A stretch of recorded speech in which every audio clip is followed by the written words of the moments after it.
Waves by C. Don McCallum. Chapter 1. Her name was Mia-and-Perla. At least that's what everyone had always called her and her sister. Mia-and-Perla, the only twins to be born in the village since anyone could remember. Mia-and-Perla of the long black hair.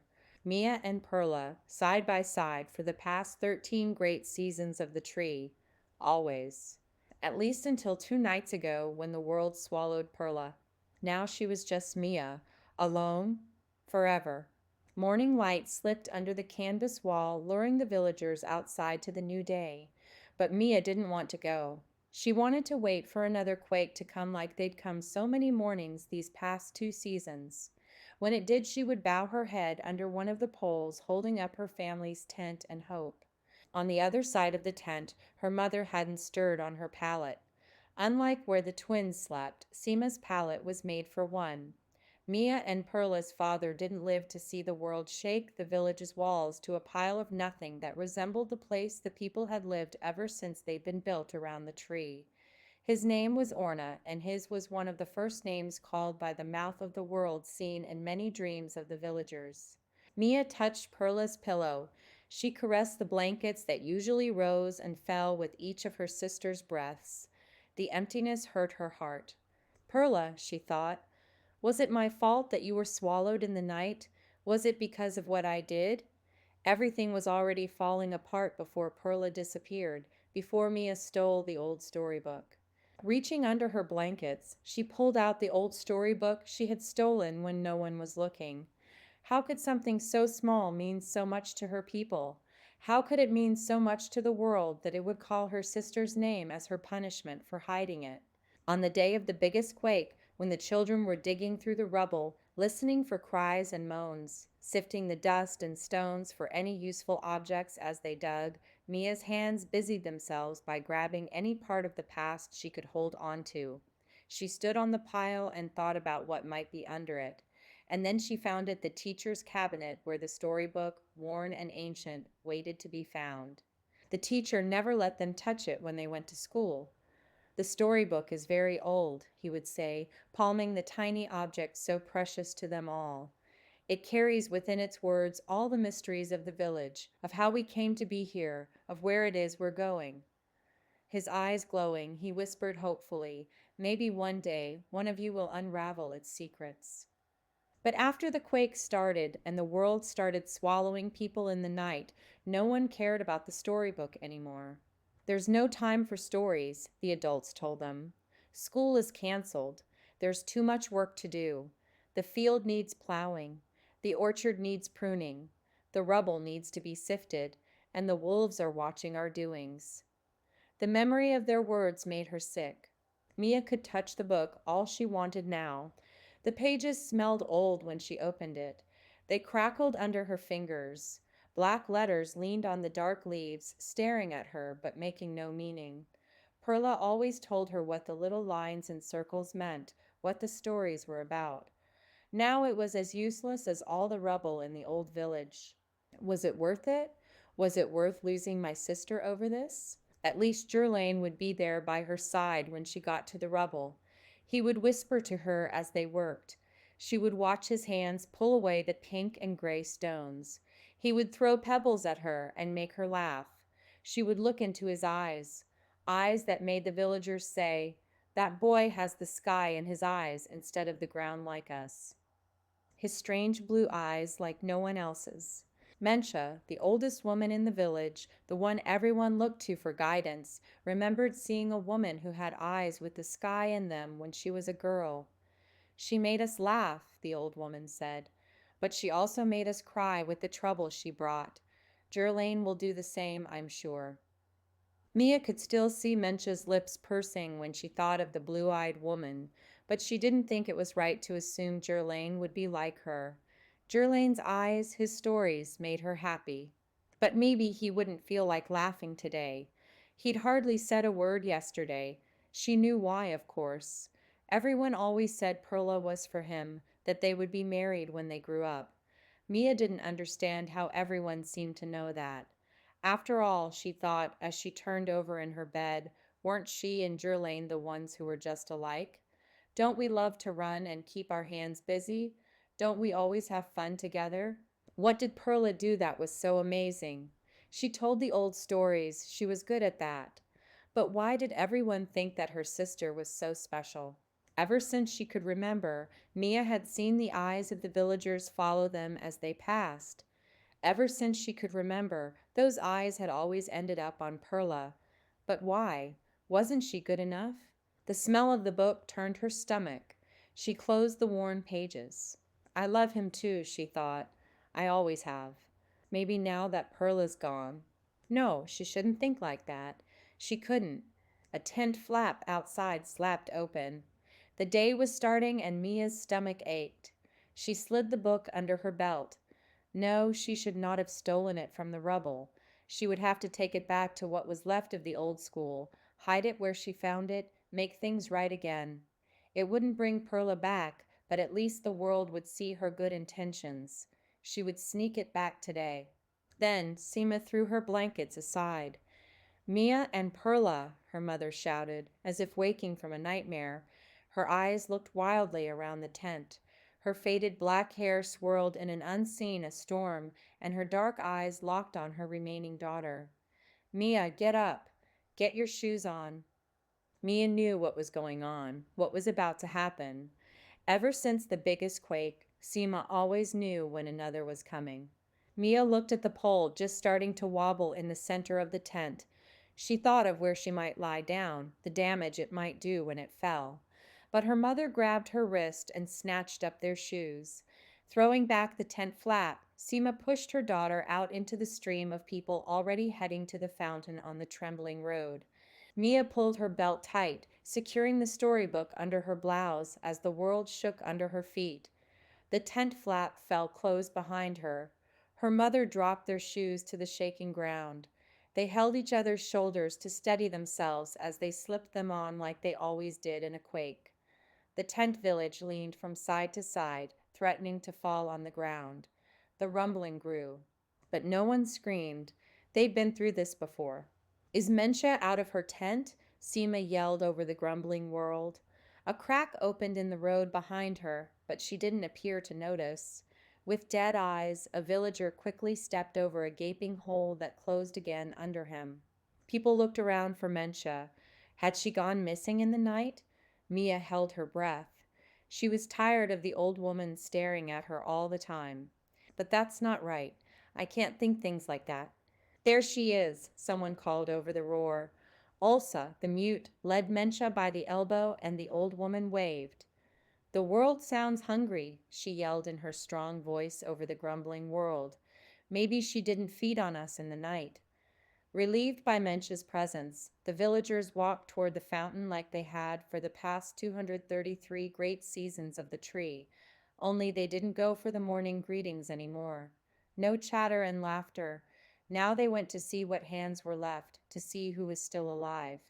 A tiny crack opened in the road in front of Mia. She jumped over it and looked around. Jerlane wasn't here again this morning for the third time this week. He said it scared him to sleep in the tents, but the wilderness where he spent his nights seemed a lot scarier than anything she could imagine. Wolves were out there, and who knows what else. Maybe that's where the mouth of the world waited, murmuring in the night, calling the names for which it hungered. She hated not knowing if he'd made it through the night. It made her sick not to hear his steps somewhere nearby, not to hear his laugh, not to see his strange blue eyes. Had it only been 2 seasons ago, in the withering season of the tree, that they'd walked along this road from the school? All around her people stepped over the cracks in the gravel road that led to what used to be the square. Seema and Ulsa helped Mensha over the opening and closing ground, feeling her hand rise and fall with each jump, securing the storybook at her belly. Mia looked at the old woman again. If anyone would see that I'm hiding something, she thought, it would be her. Step softly so she won't see. To her right, Mia saw cracks appearing and disappearing in the unworked field. Was it calling to them? Standing still a second, she listened to hear what it might be saying. The land rippled and spasmed but made no sense. Dew wobbled on the weeds where sprouts should have been waking to the new day of the renewal season of the tree. But the villagers hadn't even tilled the soil yet. They were too busy sifting through the past that lay around the old square. Mencha said to rebuild, and that is what they were doing. Then the quaking stopped, and except for the sound of their feet crunching on the rocky ground of the old square, the world was as silent as the voices of those who had gone missing in the nights of the past 2 seasons. Mia looked at where the walls of the village used to stand watch over the square. They lay silent and scattered on the road where she and the other children would be digging later, their hands calloused and dusty. She scanned the field, the orchard. She looked back at what was left of the old school and over to the river on the other side of the square. Gerlain's long frame wasn't on the horizon in any direction as the crowd approached the fountain. Mia sat on the edge of the fountain, now empty and broken, and looked at the scattered tiles her father painted to remind the villagers of the stories from the book now hidden at her belly. Her father had painted them well. An old man with a child dawdling at his side, a young woman walking along the river, a woman standing by the sea, the ancients and their many doings. She could still see her father's hand, the brush held so gently, swirling the paints he'd made into the mixture that would harden into the tiles of the fountain. The secrets of those mixtures were lost with him, with Perla. Maybe some would rediscover them if they ever rebuilt the village. Seema and Ulsa guided Mencha to a spot where the old woman sat down heavily. Leaves lay dead and muddied in the silent fountain. Mencha's body looked tired from the years before the quakes had started. "Where is Jenum?" The old woman pulled her brown cloak around her and asked the crowd. All eyes searched the faces around the old square, then returned to the white-haired woman they'd turned to all of their lives. "He didn't come out of his tent this morning," someone said. "He was the last in his family." "The last reader," people murmured. Mencha pointed at 2 boys kicking at the rubble of the old village. "Send them to find the list. It should be hanging inside his tent." She pulled her long hair back and tied it with a string. Mia looked at the long straw-colored hair that hung from Mencha's head. She wondered if she would live long enough to have hair like that. Whispers rippled across the crowd. "All the readers are gone." "What good is the list now?" Mia didn't want to hear them. She looked back at the tiles her father had painted, and she tried to see her father's hands, how his eyes had looked. He had known how to read the stories in the old book. Even as a little girl, Perla seemed to understand what all of the strange marks on the paper meant, so it was only natural that he should teach her to read, to write the letters herself. The village was proud to have 2 children born that year who had the gift of words, Perla and Gerlain.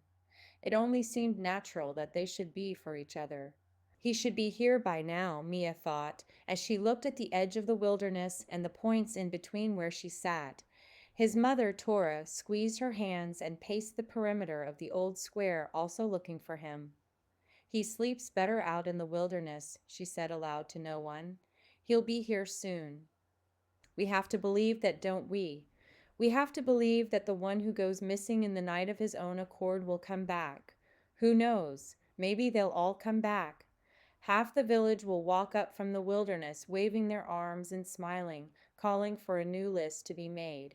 Mia looked up at the tree overlooking the fountain, and the village had thrived here for the past 233 great seasons of the tree.